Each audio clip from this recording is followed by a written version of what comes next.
السلام علیکم ورحمۃ اللہ۔ میری بہت خوش قسمتی ہے کہ پچھلے دنوں ہمارے بہت ہی پیارے دوست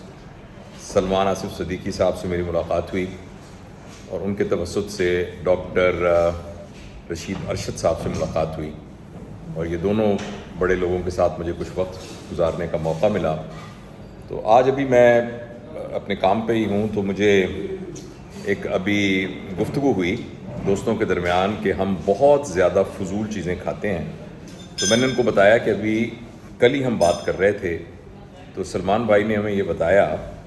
اور بڑی مزیدار بات بتائی۔ انہوں نے کہا کہ جس کھانے کی چیز کا اشتہار زیادہ آتا ہے وہ سب سے زیادہ نامناسب ہے کھانے کے لیے، اور جس چیز کا آپ کو ٹیلی ویژن کے اوپر سوشل میڈیا پر بار بار کھانے کو کہا جائے اور یہ کہا جائے کہ یہ آپ کھائیے، یہ کھائیے، یہ کھائیے، تو پہلی بات تو یہ ہے کہ وہ سنتھیٹک ہوگی،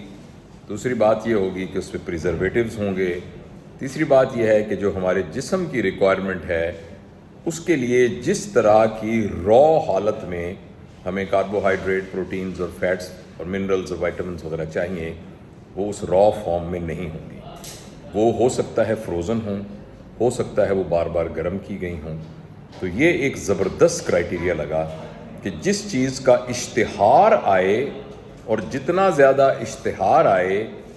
اس کا مطلب ہے وہ کھانے کی اتنی ہی کم مرغوب اور کم اچھی غذا ہے۔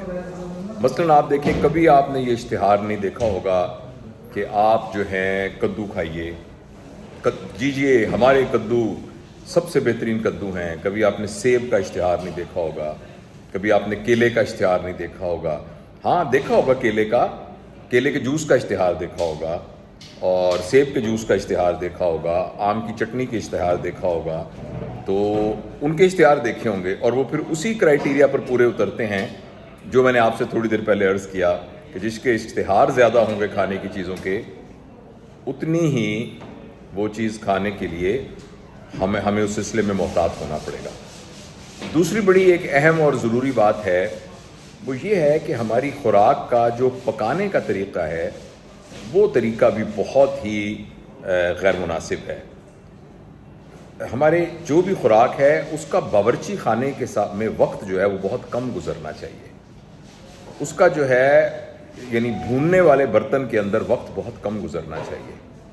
اور آنچ کے ساتھ اس کا تعلق جو ہے کھانے والی چیز کا سب سے کم ہو۔ لہٰذا بہت مناسب ہے کہ سبزیاں اور پھل بالکل را فارم کے اندر ہوں، لیکن آپ اپنے ذائقے کے لیے یا ان کو چبانے کے لیے آپ کو لگتا ہے کہ وہ مناسب نہیں، یا آپ نے اس میں کچھ تھوڑا سا ٹیسٹ کریٹ کرنا ہے، تو اس کو آپ اسٹیم کر سکتے ہیں، اس کو آپ تھوڑا سا بگار سکتے ہیں، اور جس سے ان کی جو اوریجنل حیت ہے وہ چینج نہ ہو۔ تو جتنی ہم را چیزیں کھائیں گے، جتنی ہم فریش چیزیں کھائیں گے، اور ایک بات آپ نے بہت دفعہ سنی ہوگی کہ ایک ہی لفظ ہے پلانٹ اور پلانٹ، تو جو چیزیں پلانٹ میں اگتی ہیں وہ صحیح ہیں، جو پلانٹ میں بنتی ہیں وہ غیر مناسب ہیں۔ تو میں کل ہی سلمان بھائی سے یہ بات ہو رہی تھی، اور دوسری ایک اس کی فلسافیکل اور تھوڑی سی ہے تو یہ بایولوجیکل بات، اس کو اسٹرکٹلی میٹا فزیکل بات تو نہیں کہا جا سکتا، مگر اس کا ایک میٹا فزیکل اس کا پرسپیکٹو بھی ہے کہ جیسی ہم خوراک کھاتے ہیں ویسا ہی ہمارے مزاج کے اوپر بھی اثر ہوتا ہے۔ بہت زیادہ گوشت کھانے والے لوگوں کے مزاج کے اندر غصہ اور چڑچڑاپن زیادہ ہوتا ہے۔ جتنی ہم بیسک کھانا کھاتے ہیں اتنی ہماری جو بیسک انسٹنکٹس ہیں وہ زیادہ اجاگر ہوتی ہیں، اور مزاج بھی ہمارا جو ہے ہماری کھائی ہوئی غذا کی وجہ سے بہت زیادہ متاثر ہوتا ہے۔ تو یہ کچھ باتیں تھیں، میں نے سوچا آپ سے بھی شیئر کر دوں۔